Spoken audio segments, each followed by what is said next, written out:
Part 1 এ আপনাদের স্বাগত। তো ফার্স্ট আমরা দেখি পিক্সক ফ্লাইট কন্ট্রোলারে আমরা কি করে এর রিসিভারকে আমরা লাগাবো। সেই রিসিভার আমাদের কাছে থাকবে দুটো পার্ট, একটা হচ্ছে আমাদের রিসিভার যেটা হচ্ছে FS1810B, তার সাথে থাকবে পিক্সক ফ্লাইট কন্ট্রোলার। এই দুটোর মধ্যে যেটা কানেকশন হবে থ্রু RC ইন পোর্ট দিয়ে। এই যে আপনারা দেখতে পাচ্ছেন যে এই যে ফ্লাইট কন্ট্রোলার আর এই যে তার RC ইন পোর্ট, এই RC ইন পোর্টের মাধ্যমে আমরা এখানে কমিউনিকেট করব।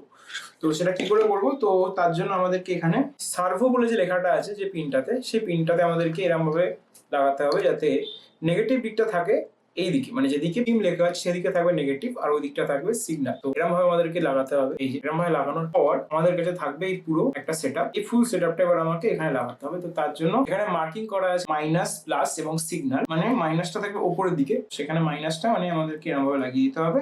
এই হচ্ছে সিগন্যাল। তাহলে এইভাবে লাগিয়ে দিলেই আমাদের RC in done. Thank you, দেখা হচ্ছে নেক্সট ভিডিও।